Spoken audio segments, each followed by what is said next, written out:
안녕하십니까. 사회복지사 1급을 담당하는 고병갑입니다. 이번 시간에는 2교시 3영역 지역사회 복지론을 출발하겠습니다.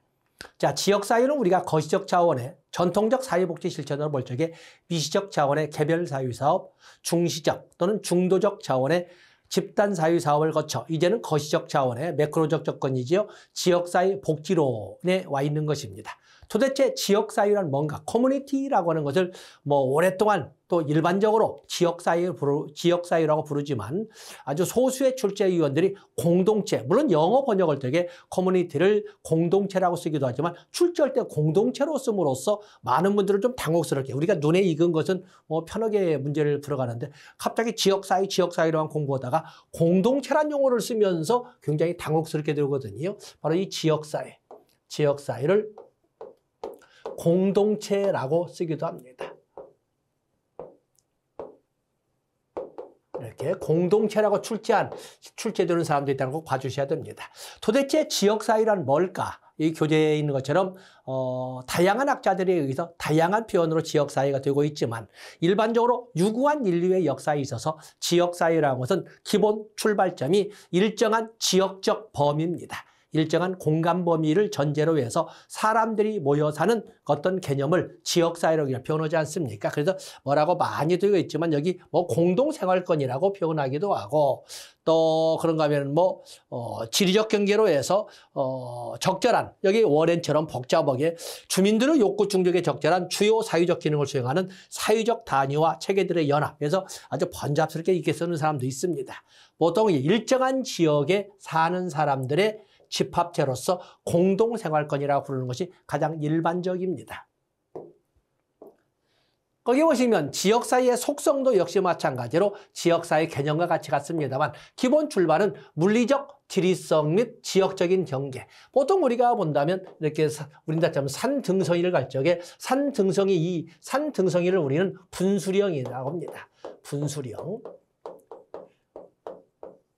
왜냐하면 물을 나누는 물이 넘어가지 못하는, 그래서 산 등성이를 분수령이라고 하는데 분수령이 겹치는 이곳에 이제 물길이 이렇게 흐르지 않습니까? 이 물길이 서로 왕래가 갈 만하면 같은 지역이고 같은 같은 용어를 쓰기 때문에 같은 지역이라고 하지만 우리의 한강처럼 거리가 보통 한강의 평균 너비가 1200m, 1.2km라고 하지 않습니까? 1.2km고 그리고 수심을 본다면 사람들이 편하게 오갈 수 있는 이런 거리는 아닙니다. 그래서 이 물길의 이 간격에 의해서 이 지역과 이 지역은 다른 동네라고 하고 그리고 또 지역마다 살아가는 삶의 방식인 문화도 또 사용하는 언어도 다 다르지 않습니까? 그렇기 때문에 보통 우리가 지역사회라고 할 적에는 이렇게 물리적, 지역적 경계를 출발점으로 합니다.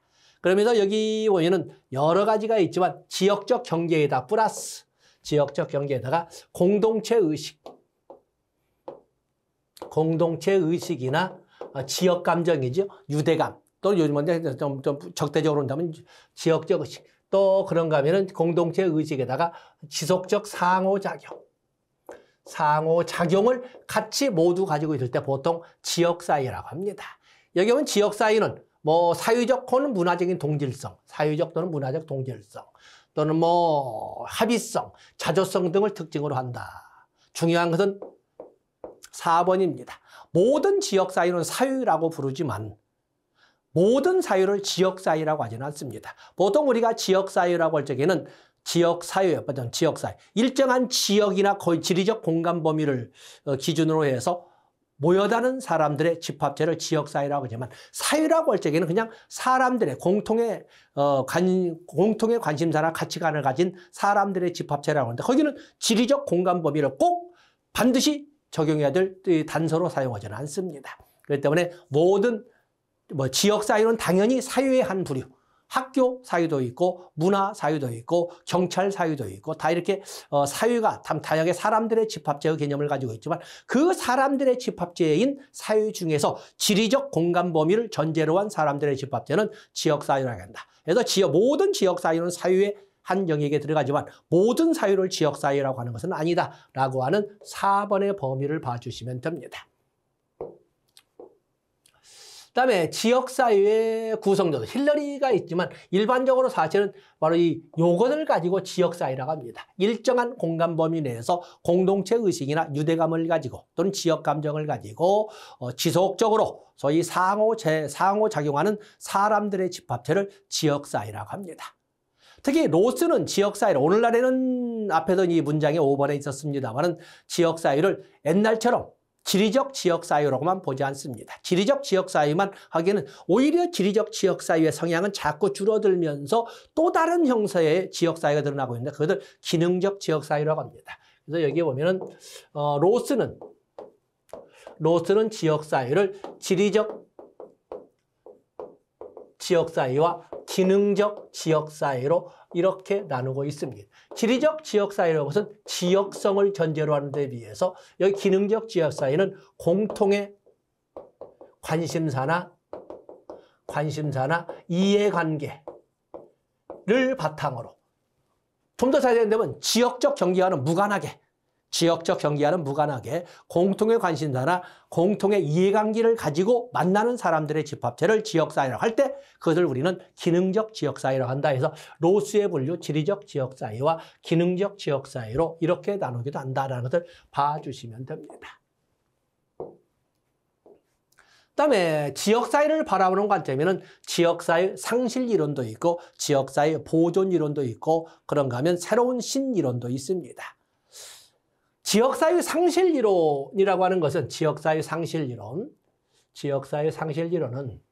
이제는 지역사회 공동체는 이상주의적인 낭만적 개념일 뿐 더 이상 복구 가능성은 없는 잃어버린 세계라고 보는 것이 지역사회 상실이론입니다.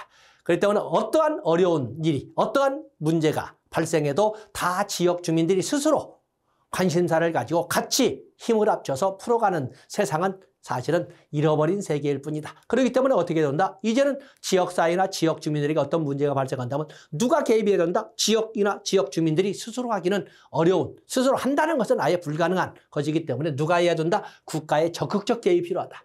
국가의 적극적 개입이다. 사회복지 또는 국가의 적극적 개입이 필요하다고 보는 것이 지역사회 상실이론, 지역사회란 커뮤니티란 공동체란 잃어버린 세계에 불과하다라고 보는 겁니다.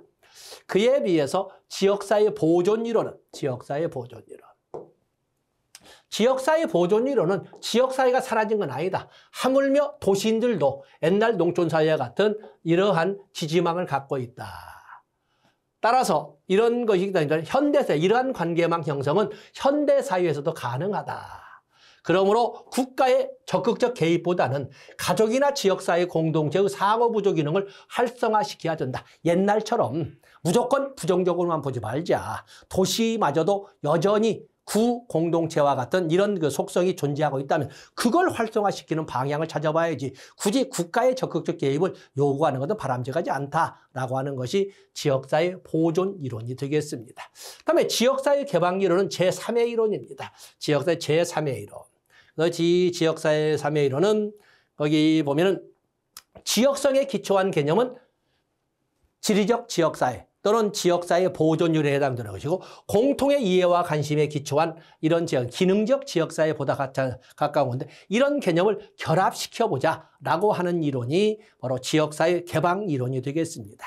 그렇기 때문에 지리적 공동체 또는 지역적 공동체의 개념을 부정할 수도 없다면 굳이 그걸 잃어버린 세계라고 해서 이렇게 싸납게만 표현할 것이 아니라 그 지리적 공동체 범위 내에서도 공통의 관심사에 좀 더 비중을 같이 최대한 교집합 부분을 넓혀서 지역사회라는 용어를 부정적으로 또는 상실된 개념으로 이렇게 보지는 말자 해서 광범위한 관계적 네트워크를 강조하는 이론은 지역사회 개방 이론이라고 한다.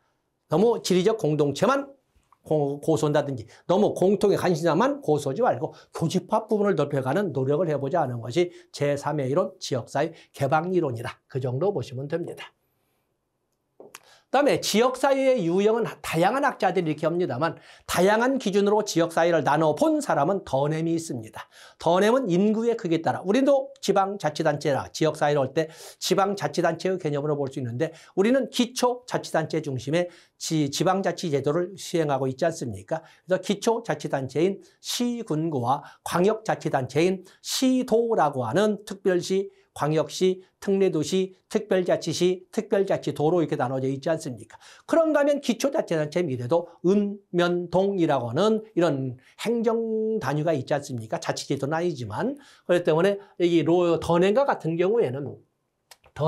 경우에는 인구 크기에 따라서 경제적 기반에 따라서 농사, 노천으로 나눠보기도 하고 그런가 하면 행정구역에 따라서 조금 전에 행정구역에 따라서 이렇게 광역자치단체, 기초자치단체, 읍면동으로 이렇게 나눠보기도 했다. 그래서 다양한 기준으로 이게 나눠본 사람은 더넴이 있다. 그런가 하면 뭐 지역사회니까 트니스와 같은 경우는 워낙 오래됐으니까 트니스와 같은 경우에는 공동사회와 이익사회로 나눠보기도 하는데 구성원의 결합 형태가 자연적 결합으로 이루어진 것은 공동사유라 하고 이건 본능적 의지에 의한 말하자면 어떤 인위적, 의도적 이런 것이 없이 그냥 자기의 자율의지 반영도 없이 본능적이라는 단어가 좀 어색합니다만 이런 자연 발생적 의지에 의해서 정신 차려 보니까 그 구성원이 되어 있는 이런 사유는 공동사유라 하고 공동사유는 여러 특징이 있지만 공동사유의 대표적인 것은 역시 뭐니 해도 가족이 해당되지 않겠습니까? 그래서 가족. 또 친지, 촌락이나 향토 사이는 요즘에는 좀 그렇습니다만 가족이나 친족은 알든 만난 적이 있든 없든 알든 모르든 관계없이 한 사회, 저희 친족 사유를 이루고 있지 않습니까? 꼭 알아야만이 그런 것이 아니라 일단 내 의지와는 관계없이 내가 저와 같이 뭐 제주고시 중에 장흥 백파에 뭐 어떤 한 친족이 되어 있지 않습니까? 나는 공동사회의 일원인 것입니다.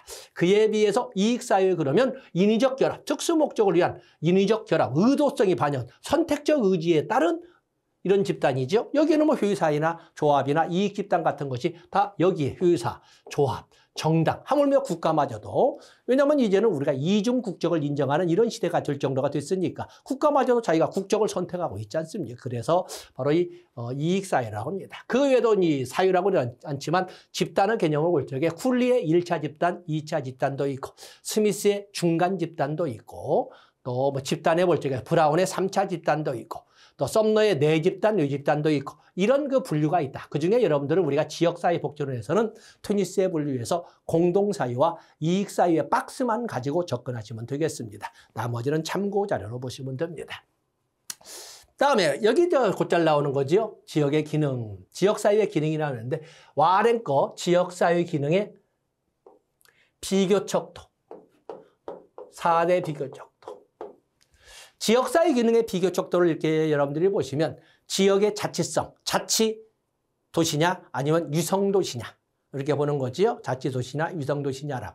뭐 지역사회 발전의 역사를 가지고 설명할 건 아니지만 우리가 5대 신도시, 요즘은 제3차 뭐 신도시 뭐 이런 얘기도 나오고 막 활성화되고 막 있습니다만 5대 신도시를 만들 때 일산, 또 뭐 분당, 삼본, 평촌 뭐 이런 등등의 5대 신도시가 만들어진 적이 있지 않습니까? 그래서 소위 고르바초프와 약속을 했던 시베리아 개발에 우리나라의 세계 제1급의 건설 토목지전을 보내겠다라는 것이 무산되면서 그들의 어떤 그 불안감을 해소시키기 위해서 200만 호 아파트 건설을 하기 시작하거든요. 그러면서 만들어진 것이 5대 신도시가 만들어집니다. 그러면 여러분이 알고 있는 5대 신도시, 삼본이나 평촌이나 뭐 일산이나 분당이 뭐 이런 5대 신도시라고 참 오랜 세월입니다만 그들의 신도시가 자치도시로서 위상을 가지고 있는가?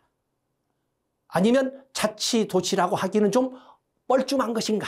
이런 걸 생각해 보시면 바로 이 도시의 자치성을 기준으로 해서 비교해 볼 수가 있습니다. 적어도 요즘에는 교통의 발달을 위해서 우리가 교통을 발달시킬 적에는 국토의 균형 발전을 위해서 어디서나 똑같은 삶의 즉 문화를 누릴 수 있도록 균형 발전을 도모한다고 했지만 결론적으로는 교통의 발달은 어떤 결과를 가져왔어요? 결국에 고의 중심지, 크라이슬러가 제시했던 중심지 이론에서 고의 중심지로 모든 인구와 모든 재원이 집중되는, 나머지 지역은 오히려 다 빨려 나가는 이런 결과를 가져와서 오히려 균형 발전은커녕 불균형 발전을 더욱더 심화시키는 결과를 가져오지 않았습니까? 그러다 보니까 우리가 5대 신도시를 보면은 뭐 특정 직업군들이 좀 밀집되어서 무슨 도시 이렇게 부르는 소리도 있습니다만 거의 대부분이 자치성은 없고 다른 주변에 더 큰 도시, 더 큰 중심지에게 그냥 종속되어 있는 이런 도시의 모습을 가지고 있거든요. 그렇기 때문에 여기 지역의 자치성이 있느냐 없느냐. 또 서비스 영역, 어느 지역이나 교육 서비스, 의료 서비스 등등 다양한 서비스가 제공되고 있지만 모든 지역이 고등교육기관이 존재하는 것이 아니에요. 모든 교육기관이 제3자 상급 병원이 존재하는 건 아니거든요. 설사 상급 병원이 존재한다 해도 어떤 의료 필요성이 있다면 사람들이 많은 돈을 싸들고 해서 고위중심지, 수도권 중에서도 서울로 5대 병원이 있는 지역으로 이 돈을 싸들고 밀려오거든요. 서비스 영역이 일치되어 있느냐 아니냐. 또 주민들은 주인의식을 가지고 있느냐 없느냐. 주민들의 지역에 대한 심리적 동일성. 그리고 수평적 체계라는 건 뭐냐면 어느 지역이나 우리는 서울은 종합도시라고 하지 않습니까? 거기는 정치, 경제, 사회, 문화, 군사, 세무, 교육 등등 모든 기능이 다 존재를 하고 있고 그런 기능들을 특정 제도나 시스템이 운영하고 있습니다. 어느 것이 돌출될 그 어떤 힘을 가지고 다른 기능들이나 제도를 지배하거나 주도하지 못합니다. 보통 우리가 종합도시라고 합니다. 그런데 이런 서울과 같은 기능은 하물며 경북 안동이나 아니면 뭐 강릉이나 아니면 전라북도 전주나 아니면 뭐 제주특별자치도에 있는 소위 뭐 서귀포시나 다 있습니다. 그런데 거기는 다 우리가 성향을 달리합니다. 자, 우리가 안동이라고 할 때는 안동은 무슨 도시라고 해요? 다 서울과 같은 기능을 수행하면서도 불구하고 안동은 문화도시라고 부릅니다. 강릉은 관광도시라고 부릅니다. 또 전주나 청주는 교육도시라고 부릅니다. 제주나 서귀포는 관광도시. 그래서 다 똑같은 기능이나 제도가 존재함에도 불구하고 어느 기능을 위하여 다른 기능이 사실상 예속보다는 종속되어 있는 듯한 이런 모습을 가지고 있거든요. 우리가 포천이나 전방에 있는 도시는 뭐라고 그래요? 군사도시라고 하지 않습니까? 그런 것처럼 얼마나 사회제도나 기능이 수평성을 이루고 있느냐 아니냐를 가지고 어떤 도시로 부르느냐 이렇게 설명하고 있지 않습니까? 다음에 월에는 좋은 지역사회. 월에는 좋은 지역사회를 구성원 사이의 인격적 관계, 권력의 폭넓은 분산, 또 다양한 이익단의 포용, 또 주민들의 자율권 보장, 또 그런가 하면 갈등의 최소화 이런 조건을 들었다. 조금 전에 제가 밑줄 친 정도 이렇게 봐주시고 펠리는 좋은 지역사회를 역량 있는 사회라고 이렇게 표현했어요. 펠리는 역량이 있는. 그래서 여기 와렌이 표현한 좋은 지역사회의 다른 표현을 펠리는 이런 역량 있는 사회라고 표현했는데 역량 있는 사회에 대한 이런 특징을 참고 자료로 봐주시면 됩니다. 다음에 여기 보시면 지역사회의 기능과 제도. 길버트와 스펙트는 지역사회마다 수없이 많은 이런 기능을 수행하고 있고 각각의 기능마다 그걸 중심 기능으로 수행하는 제도들이 존재하는데 어느 지역사회나 공통된 기능과 제도가 있는데 그것을 이렇게 5가지로 설명을 했던 거였어요. 뭐 이 내용이 어려운 것이 아니라 여기는 소위 서비스형, 모든 시험은 20%는 서비스형 문제가 제출하거든요. 긴장을 푸시고 마음껏 역량을 한번 실력을 발휘해 보세요라고 할 때 서비스로 출제하는 문제가 길버트와 스펙트의 지역사회의 기능과 제도가 되겠습니다. 자, 여기 설명하지 않아도 되겠죠? 그래서 중요 표시하십니다. 사회통제는 지역 주민들이 하나의 규범에 일치하도록 이끌어가는 기능은 바로 사회통제 기능. 하나의 규범이 뭐라고 그랬어요? 공동체 구성원이라면 누구나 다 똑같이 적용을 받고 누구나 다 똑같이 지켜야 한다는 규범이라고 하는데 사회통제 기능은 주로 정치제도가 이끌어간다라고 합니다. 그에 비해서 경제제도는 경제 기능은 경제제도가, 사회화 기능은 그래도 가족제도가, 사회통합의 기능은 그야말로 하나로 되어 하나로 나아가보자. 일체감을 가지고 먼 미래까지 이끌어가보자 하는 기능은 바로 사회통합 기능이라고 하는데 우리와는 좀 거리가 멀지만 우리는 국교 분리의 헌법 규정에 의해서 이제 멀지만 기독교 원리주의나 이슬람 원리주의와 같은 이런 원리주의에 가까운 종교 집단, 국가, 사회에서는 바로 사회 통합 기능을 종교 제도가 이끌어가고 있는 겁니다. 그리고 어느 사회나 상부 상조 기능 또는 사회 연대 기능은 복지 제도가 이끌어가고 있다는 것을 길버트와 스펙트가 이렇게 제시한 것입니다. 그다음에 지역사회복지의 개념이 이렇게 등장했는데 왜 사회복지가 지역적 차원에서 사회복지가 수행되어야 된다고 강조되게 되었는가? 강조되게 되었는가? 뭐 개념까지 보자는 건 아니고 자 여기에 보시면 지역사회복지의 개념이 이렇게 나와 있지 않습니까? 가죠. 또 왜 등장했는가? 지역사회복지 또는 지역적 차원의 거시적 차원의 사회복지가 왜 등장했는가? 소위 가족 형태의 변화. 가족 형태의 변화. 종래의 사유라고 하는 것은 가족 중심으로 다 이루어졌지 않습니까? 정치, 경제, 사회, 문화 다 모든 것이 가족 제도로 이루어졌었는데 이제는 가족 제도가 핵가족화. 핵가족화.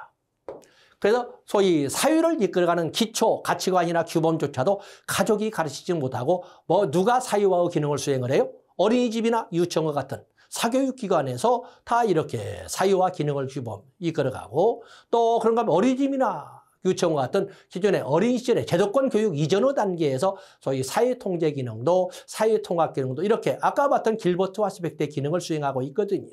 그렇기 때문에 국가가 개입하지 않고서는 결국이나 맞벌이 부부가 보편화된 현실에서 그런 기능을 이끌어갈 수가 없는 거예요. 그래서 이런 문제가 어느 집만의 문제가 아니라 모든 집의 문제이고 문제에 이어가고 있기 때문에 지역사회 차원에서 같이 가보자.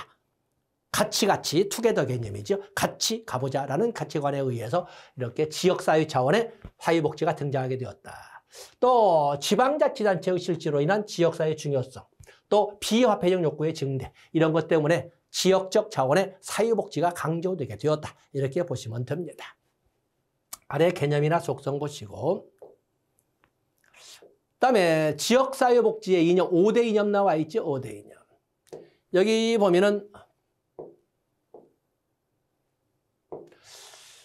지역사회복지의 이념 보면 정상화의 이념과 사회통합의 이념이 있는데 정상화의 이념과 사회통합의 이념은 어떠한 사회복지에서도 공통적으로 사용하는 양대 이념입니다. 먼저 정상화의 이념 보면은 정상화는 가능한 한 살던 곳에서 보호하자는 이런 이념을 정상화의 이념. 적어도 살던 곳에서 보호해보자. 가능한 가족의 품 안에서 가능하면 내가 태어나서 살던 지역적 범위 내에서 정상화의 이념. 이 정상화의 이념은 1950년대에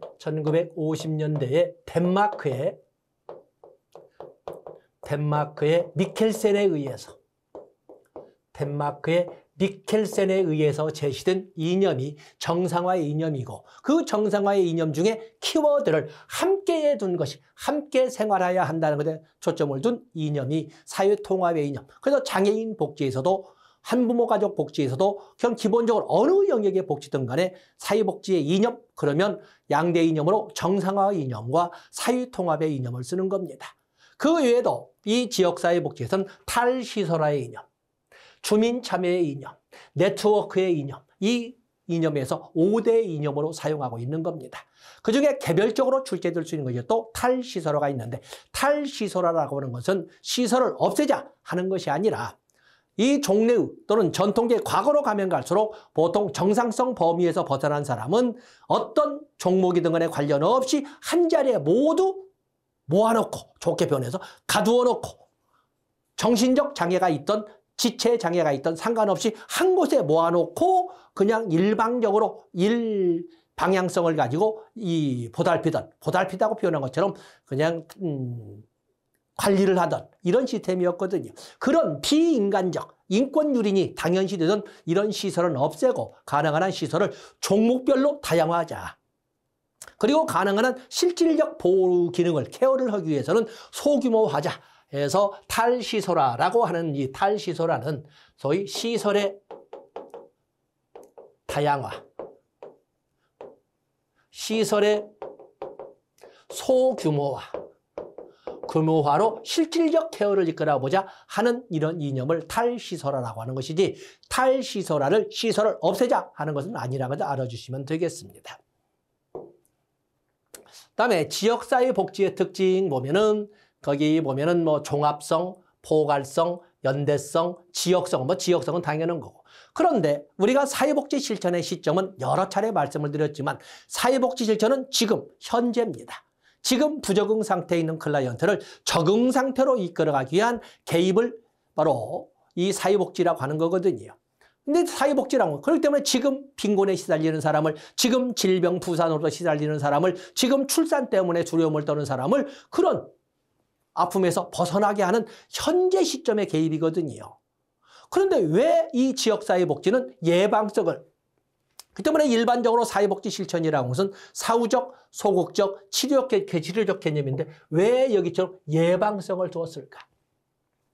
지역사회 차원에서는 문제가 발생하면 그로 인한 파급 효과는 너무 크기 때문에 문제가 발생하기 전에 미연에 방지하는 것이 보다 효과효율적이다라는 관점에서 물론 이 지역사회복지에서 실질적으로는 사회복지 실천이 사후적, 소극적, 치료, 일수밖에 없다는 걸 알고 있으나 가능한 한 그 파장 효과를 최소화시키기 위해서는 사전적, 적극적 예방 차원에도 신경을 써야 한다는 이념을 이렇게 예방성이라고 해오는 겁니다. 나머지는 뭐 당연히 지역 주민들이 가지고 있는 욕구라고 하는 것은 아주 복잡하기 다양하지 않겠습니까? 여기 보면은 여기 그 서비스의 패키지화라는 것처럼 이 종합성은 어떤 포괄성이라고 이렇게 볼 수도 있습니다. 그렇기 때문에 종합성, 포괄성을 같이 연이어서 이렇게 해서 전반적 영역을, 주민생활의 전반적 영역을 포괄해야 된다 해서 같이 맞물려서 종합성, 포괄성, 전반적 영역 포괄, 그다음에 연대성, 공공성, 지역성은 당연한 거니. 이런 5대 특성을 봐주시면 됩니다. 그다음에 지역복지 실천에 뭐 정의가 나와 있는데 얘도 쭉 보시되 지역사회복지 실천이란 뭐냐? 그냥 간단하게 지역사회복지 실천은 지역사회 수준의 사회복지 실천, 거시적 접근, 매크로적 접근을 말한다라고 하는 것이고, 그다음에 지역사회복지 실천의 목적 이렇게 해서 목적, 퍼포스 이렇게 있는데 다 좋습니다. 목적이라고 하던 제가 말할 적에 목적은 뭐였어요?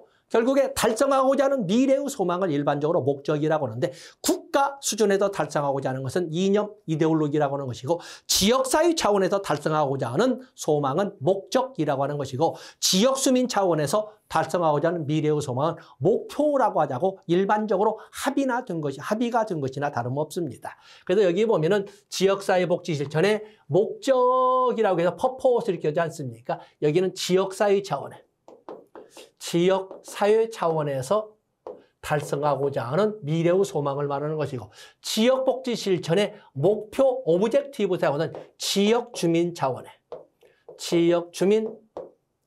차원에서 달성하고자 하는 미래의 소망은 이렇게 목표라고 하기 때문에 지역복지론에서는 보통 목적 설정, 목표 설정 하나만 쓰는 것이 아니라 보통 지역복지에서는 지역사회복지론에서는 목적 및 목표 설정 이렇게 소위 다 단어를 연이어서 쓰고 있다는 것을 알아주시면 됩니다. 그다음에 지역사회 조직이 나와 있습니다. 지역사회 조직. 지역사회 조직이라는 것은 결국에 조직이란 단어가 다양한 기관 간 협력성 을 말하고 있지 않습니까? 어떤 연계성을 말하고 있는 거지요. 그렇기 때문에 지역사회 조직이란 소위 지역사회 문제 해결을 효과효율적으로 해결하기 위해 서비스 기관들을 연계 조정하는 활동을 조직이라고 조정하는 활동을 조직이라고 하는 것입니다. 그렇기 때문에 보통 개별 사회사업, 집단 사회사업과 더불어 전통적 사회복지 실천의 3대 영역이라 하되 개별 사회사업은 미시적 접근, 집단 사회사업은 중시적 접근, 그에 비해서 지역사회 조직 사업은 소위 거시적 접근이라고 호칭한다 이렇게 말씀을 드렸습니다.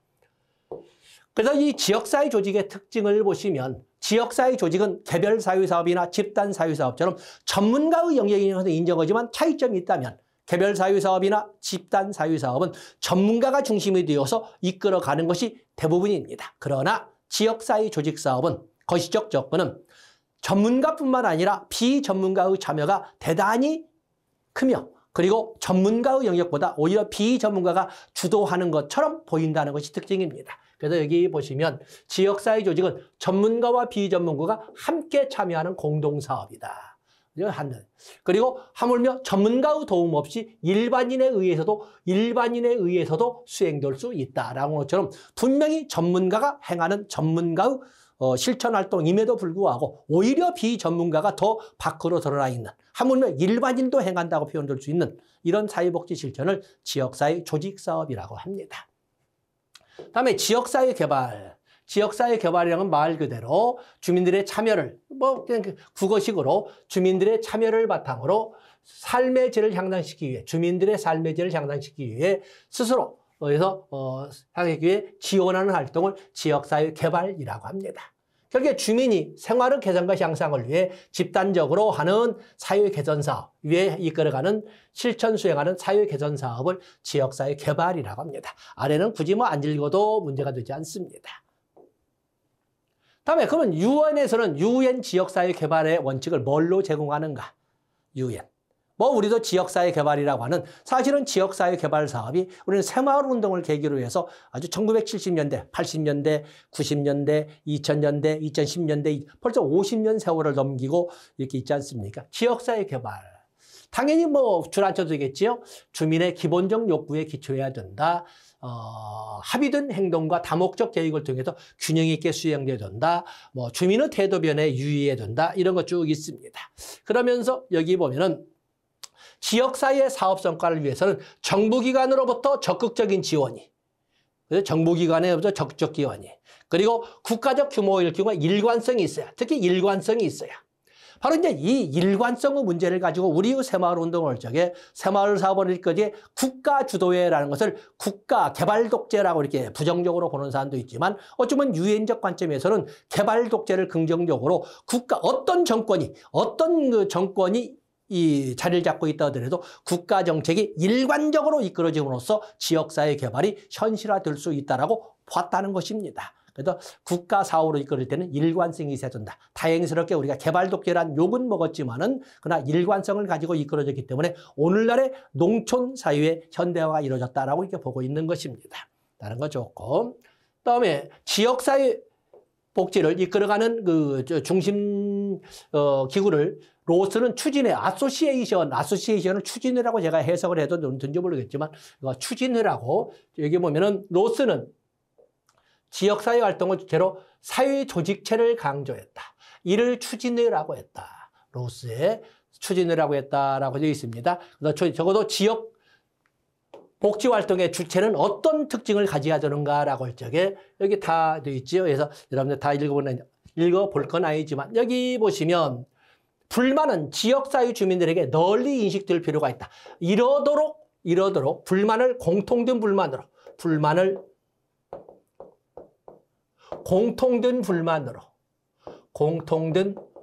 불만으로 만들어가는 기술을, 이것을 조직화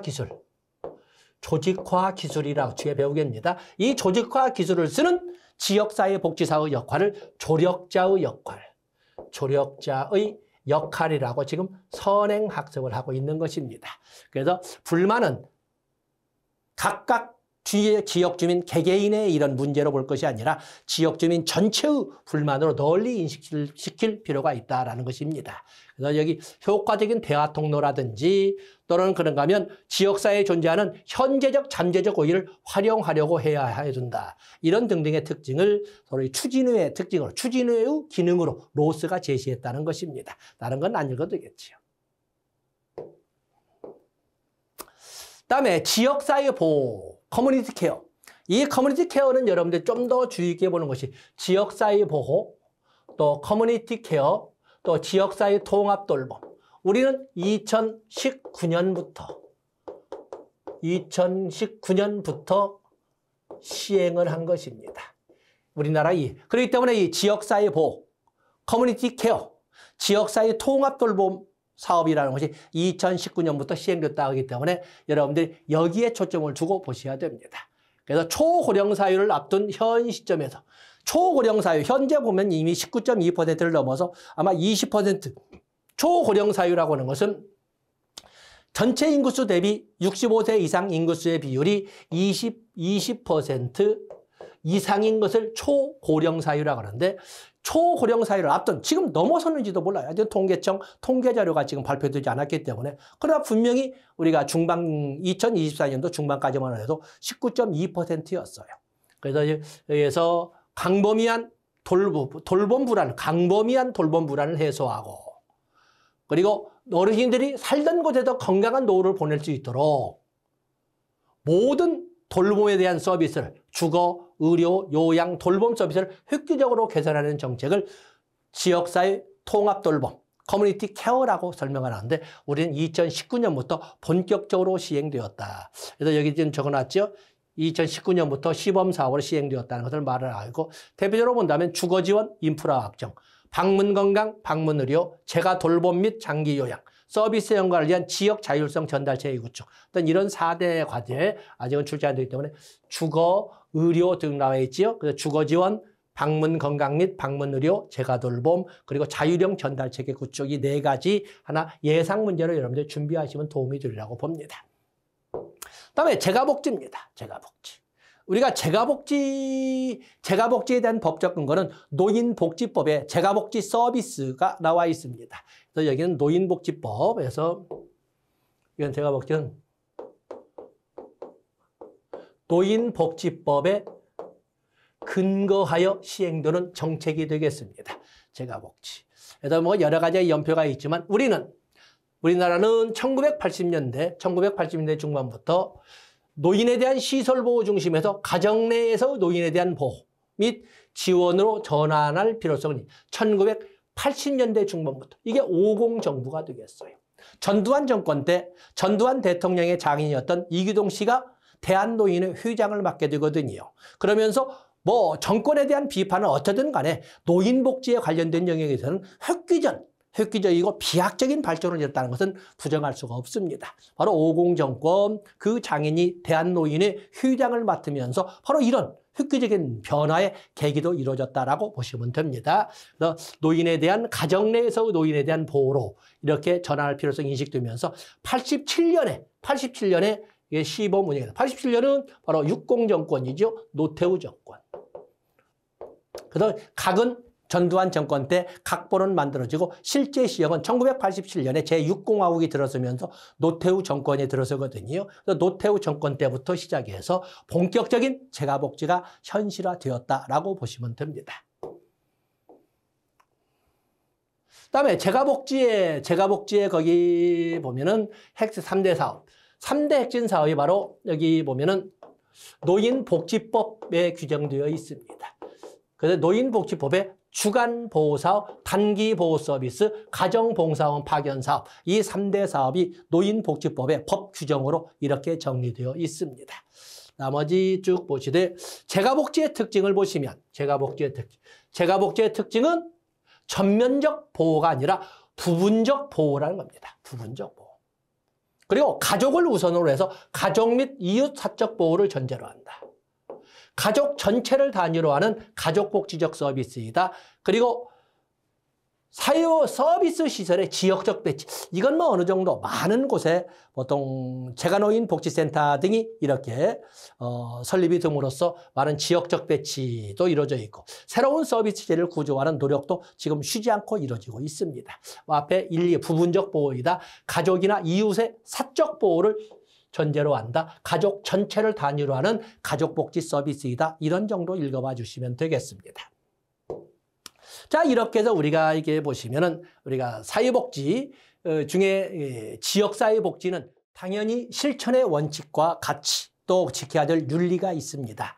자, 지역사회복지 실천의 원칙 그러면 여기 나오는 맥릴의 원칙도 있고 존스와 지마치의 원칙도 있는데 맥릴의 원칙에서는 여러분들 줄쳐놓을 것은 뭐 여기 3번에 있는 지역사회는 있는 그대로 이해되고 수용되어야 한다 하는 정도 정리해 주시고 모든 사회복지기관과 단체는 상호 의존적이다 이런 정도 보시면 됩니다. 중요한 것은 출제가 되는 것은 반드시 출제가 된다는 지역사회복지 실천의 원칙은 존스와 디마치의 원칙이 되겠어요. 그래서 존스와 디마치가 제시한 사람 이름을 가지고 출제되지 않지만 여기 존스와 디마치 원칙을 가지고 1번은 굳이 줄 안 쳐도 되겠죠. 당연히 지역 주민들의 욕구에 관심을 가져야 된다. 두 번째, 개별화의 원칙을 준수해야 된다. 자기결정의 원리에 따라서 정형되어야 된다.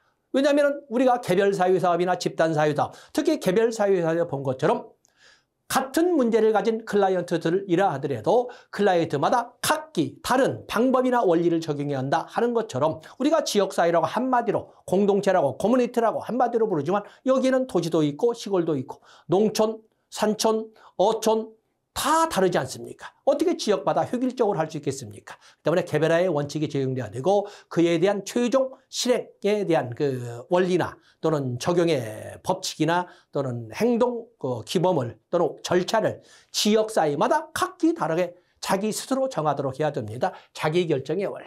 그다음에 4번도 5번도 다 좋습니다만 각 욕구 사이에 왜냐하면 지역 주민들마다 원하는 각 지역 주민마다 필요한 것이 다 다르지 않겠습니까? 여기에도 민주적 태도가 다 누구나 다수 견해를 가진 사람만 소수 견해를 가진 사람은 이렇게 해서 그를 차별하면 안 된다는 겁니다. 다 똑같은 주인의식을 갖도록 해줘야 된다. 그리고 중요한 것이 단순해야 됩니다. 사업구조가 단순해야 된다. 분배는 공평해야 된다. 다양성이 존중돼야 된다. 집중의 원칙과 분산의 원칙이 조화로워야 된다. 또 그러면 있는 그대로 이해되고 수용돼야 된다. 앞에도 봤지요. 그런가 하면 풀뿌리 민주주의를 실현하기 위해서 풀뿌리 지도자 위에서 그야말로 임명하고 파견하는 지도자가 아니라 주민들 스스로가 그야말로 선출하는 같이 가자고 해서 같이 동참하는 지도자를 양성해야 된다. 그런가 하면 이벤트가 개발돼야 된다. 자, 조금 전에 제가 네모로 이렇게 표시한 개별화의 원리, 자기결정의 원리, 민주적 태도, 또 사업구조의 단순, 집중의 원칙과 분산의 원칙의 조화, 또 이벤트의 개발, 다른 것은 안 읽어도 여러분 틀리지 않습니다. 이런 것 등을 지역사회복지 실천의 원칙으로 하되 존스와 디마치를 것을 가지고 주로 출제를 합니다. 다음에 가치, 지역사회복지 실천에서 어디에 우선순위, 가치라고 하는 것은 무엇을 먼저, 무엇은 나중에, 무엇은 더, 무엇은 덜 하는 선택이나 선호의 기준이라고 그랬지요. 그런 거에 보면 어느 것을 옳다 그러다가 아니라 다양성에 초점을 둘 것인가. 우리가 보면 요즘에 보면 많은 농산 어촌에 보면 많은 결혼 이주 여성이나 또는 이주 노동자들이 많이 들어와 있지 않습니까? 그럴 때는 다양성에 초점을 두거나 다양한 문화에 대한 우선권을 두는 지역사회도 될 것이고 자기결정은 당연하고 자기 지역사회의 역량화가 당연하고 비판의식 개발 또는 상호학적 서로가 배우고 가르치는 이런 어디에 초점을 두고 지역사회 복지를 실현할 것인가 어디에 우선순위를 둘 것이냐 하는 것이 이런 것 등을 아래도 하나 있지요. 이런 것 등을 예로 들어볼 수 있다. 이런 것 등을 예로 들어볼 수 있다. 그래서 여기 보면은 또 균등한 배분이나 사회정의와 같은 어디에 초점을 줄 것이냐는 지역사회나 지역 주민들의 자기결정의 원리에 의해서 결정이 되어야 된다라는 것을 말하고 있는 것입니다. 그다음에 지역사회 복지 실천의 윤리는 특별하게 지역사회 복지 실천에 따로 윤리 강령이 있는 건 아니지만 사회복지사 윤리 강령 전문을 통해서 우리가 지역사회 복지 실천의 윤리의 흔적을 찾아볼 수 있다 해서 여기 전문 설명을 해놨습니다만은 여기 나오는 사회 변화, 지역사회 복지 실천의 윤리에서 사회 변화, 또 그러면 집단 내 소유를 가져오는 사회 경제적 조건들에 대한 비판의식, 또 그런가 하면 여기 억압받고 있는 클라이언트들을 누구로 설정할 것인가 라고 할 적에 억압받고 있는 사람들 이런 등등 또 그런가 하면 실천은 소유된 집단들의 힘을 증강시킬 때 있으며 뒤에는 당연한 거지요. 또 그런가 하면 지역복지 실천의 1차적 목적은 지역 주민들이나 지역 조직의 역량화가 인퍼먼트에 있다. 이런 등등의 문장을 지역복지, 지역사회복지 실천에 반드시 지켜야 될 윤리로 설명을 하고 있는 것입니다. 그래서 출제 비중은 그렇지만은 이런 정도. 앞에서 나왔던 지역사회, 지역복지 실천의 가치에 대해서는 그런 등을 번호는 5번까지지만 사실은 나누게 되면 한 7, 8개로 나누고 있지 않습니까? 이 중에 어느 것에 우선 비중을 두고 지역복지 실천을 할 것인가 하는 선택의 가치 판단의 문제라는 것을 알아주시면 되겠습니다. 자, 이 시간은 지역복지 실천에서 이런 지역복지 실천의 윤리까지 보고 윤리까지 본 걸로 하고 다음 시간에 이제는 지역복지 실천의 역사, 발달사로 목차를 진행하도록 하겠습니다. 고맙습니다.